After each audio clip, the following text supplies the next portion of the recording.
Bonjour. Voilà, aujourd'hui j'ai décidé de vous parler de l'application TikTok. Donc si vous êtes parent d'ado, forcément, il y a de très fortes chances en tout cas que vous ayez entendu parler de TikTok, qui est la nouvelle application à la mode pour nos adolescents. Alors, qu'est-ce que TikTok? Donc TikTok a été créé en 2016. C'est une application mobile de partage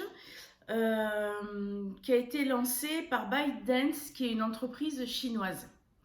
Alors c'est clair qu'elle a eu énormément de succès et très rapidement. D'ailleurs, il y a Instagram qui a développé l'application Reels, qui est une appli où on peut aussi se prendre des vidéos comme dans TikTok qui sont très courtes. Dans Reels, c'est 15 secondes maximum. Donc ça c'est pour la France. Aux États-Unis, on a vu se développer Thriller. Facebook a également fait une tentative pour concurrencer TikTok avec Lasso, mais bon ça a pris fin en 2020 le lancement. Il faut savoir qu'il y a 14 millions en France d'utilisateurs qui sont actifs en mi-2020 et 800 millions dans le monde. Donc c'est énorme. Euh, En fait, il y a eu il y a plein de stars qui se mettent sur TikTok et nos ados essaient de les copier, de faire pareil. On a même eu en juin 2020 Emmanuel Macron, en juillet 2020, Emmanuel Macron qui s'y est mis pour féliciter les nouveaux bacheliers de l'année 2020. Ça a été suivi même par Mélenchon également, qui s'est mis sur TikTok. Bon, ça c'est un peu les présidentielles, hein, mais bon, voilà. Alors, il y a des ragots sur TikTok. Par exemple, en juin 2020, elle aurait été utilisée pour une tentative de sabotage d'un meeting présidentiel pour Trump. Alors, je ne sais pas si vous avez vu les images, ça a pas mal circulé. Effectivement, on voit Trump faire un meeting devant une assemblée parsemée avec des sièges vides. Tout ça est parti de TikTok en fait, où on a pu acheter des places et ne pas y aller en fait pour vraiment saboter son meeting. TikTok, c'est aussi des bonnes pratiques, hein, c'est pas que du mauvais.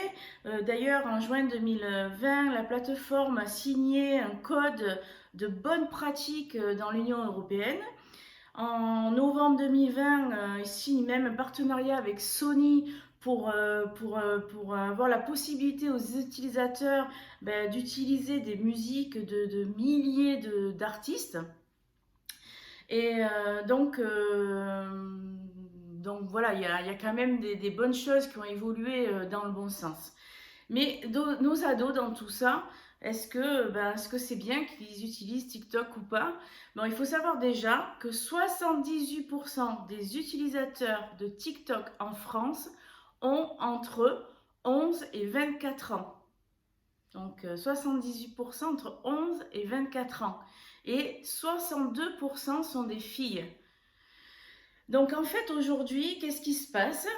Concrètement, la popularité de nos ados ne se font plus dans les cours d'école, mais se font bien sur les réseaux sociaux, surtout entre 11 et 14 ans. Alors il y a de bons côtés, hein. Il y a de très bons côtés parce que ce sont des vidéos qui sont courtes, qui sont inférieures à 60 secondes et qui permet de faire appel à la créativité. On voit de belles chorégraphies, des playbacks amusants avec des effets visuels marrants. Le but étant de partager et d'obtenir le plus de likes possible. Certains, pendant le confinement, par exemple, certains ados, hein, se sont mis à la cuisine. Donc, ont cuisiné des petits plats, ils se sont filmés, soit se sont filmés en train de les faire, soit ont filmé les résultats. Donc, ouais, il y a vraiment quand même de bons côtés et de côtés positifs. Mais, vous attendez, il y a également des côtés pervers. Alors, quels sont ces côtés pervers? J'en ai identifié 5. D'abord, c'est chinois. Donc, qui dit chinois, dit moins forcément de contrôle de l'Europe, par exemple.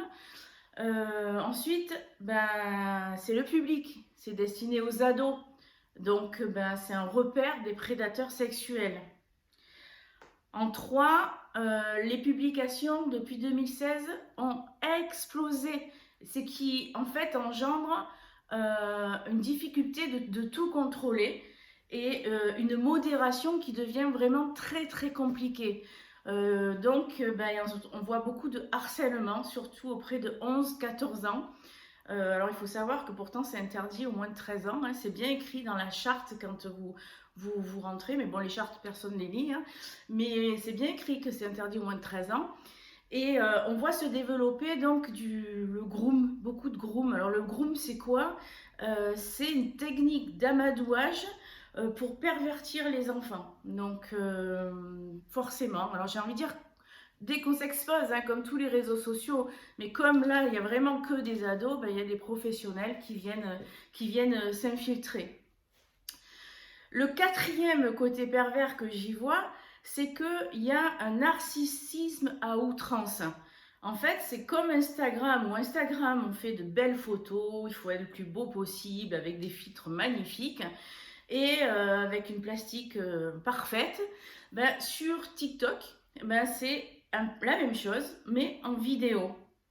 Donc on y voit beaucoup de tutos de maquillage. J'y suis, hein, je me suis inscrite pour voir justement ce que ça donnait forcément. Donc ben, on voit beaucoup de tutos de maquillage, des clips de Nicki Minaj qui sont recopiés. Les filles font beaucoup de twerk, ça se dit. Vous savez, c'est la danse un peu que fait Beyoncé là, en bougeant un peu le popotin.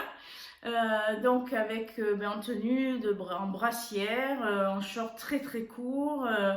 On a eu même, je ne sais pas si vous avez entendu parler de Brianna. Brianna est cette adolescente en fait qui à 11 ans s'est mise sur TikTok et à troisième a arrêté l'école pour s'occuper exclusivement de ses partages vidéo sur TikTok. C'est quand même inquiétant. Et puis, ben, avec tous ces déhanchés de Popotin, on peut se demander, s'interroger également sur la place ben, de la femme en fait. On s'est battu pendant tant d'années. Ben, aujourd'hui, il faut être vigilant sur le regard qu'on peut poser sur nous, sur notre corps, etc. En dernier, donc en cinquième, je vous ai dit qu'il y avait cinq côtés pervers. Donc en cinquième, c'est les haters. Donc c'est les gens en fait qui ont l'impression qu'ils font que ça, hein, qui viennent commenter vos publications de façon parfois désobligeante. Alors dès qu'on est un personnage public, on en a toujours des haters, c'est comme ça, c'est la loi, il n'y a pas que des gentils. Hein. Et sur les réseaux sociaux, ben encore plus parce que c'est facile de se cacher derrière un écran. Donc, on a des personnes qui viennent un peu vous pourrir votre vie. Donc, quand on a 30, 40, 50 ans, ben, bon, on fait avec. Hein, et puis surtout, on le fait en conscience. On se dit que si on est exposé, ben, on sait à quoi on s'attend. Mais quand on a 11, 12, 13 ans, selon les commentaires, ben, je peux vous dire que ça peut traumatiser un enfant à vie. Donc l'exposition sur les réseaux sociaux, que ce soit TikTok ou autre chose d'ailleurs, ben, il faut faire très attention. On a entendu d'ailleurs beaucoup de drames qui sont arrivés à cause de ces commentaires désobligeants. Alors, ben, quoi faire une fois qu'on a dit ça, hein, c'est le dilemme entre ben, laisser mon enfant, parce qu'on a vu tout à l'heure que les réseaux sociaux aujourd'hui, c'est l'endroit où l'adolescent va se sociabiliser, il rentre dans un groupe, il compare les vidéos avec ses copains, avec ses copines, ils en parlent, et donc forcément que s'ils n'y sont pas, ils sont complètement exclus, ils n'ont plus de communauté. Et ça peut être aussi, ça peut avoir un effet dramatique, donc il faut vraiment en avoir conscience. Bon, il ne faut pas oublier non plus ce que je vous ai dit tout à l'heure, c'est que l'âge c'est bien 13 ans, hein, c'est écrit dans la charte, regardez, relisez-la. Ensuite, ce que vous pouvez faire, c'est mettre le compte en privé, parce que lorsque le compte est en privé, en fait, il n'est vu que par ses amis. Donc, voilà, il n'y a pas la possibilité que quelqu'un de l'extérieur voit ces vidéos ou vienne commenter les vidéos, mais il faut vraiment contrôler. Donc vous pouvez le mettre par exemple sur votre téléphone, s'ils sont très jeunes, s'ils n'ont pas encore de téléphone, vous pouvez le mettre sur votre téléphone et lui dire, bon ben voilà, ok, je t'autorise TikTok, mais c'est sur mon téléphone.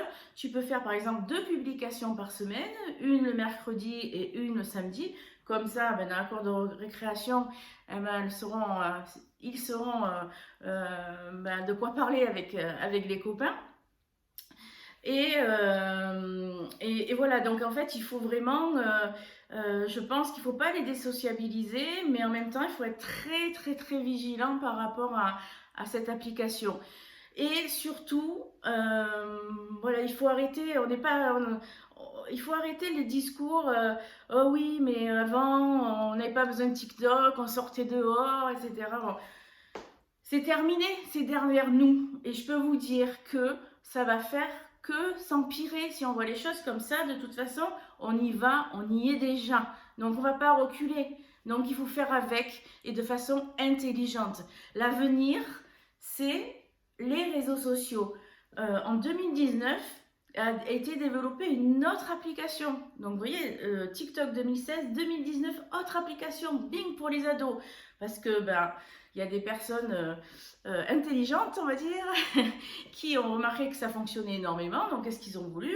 Développer autre chose. Ils ont développé sous le nom de Yellow une application que vous retrouvez et que vous allez entendre parler, si ce n'est déjà fait, sous le nom de Yubo, Y-U-B-O. Et c'est un réseau social qui est censé aider les jeunes à se faire des amis. Et également, accessoirement, jouer également à des jeux. C'est en fait le Tinder des ados. Vous connaissez Tinder, l'application Tinder, c'est plutôt pour les adultes et les jeunes adultes surtout.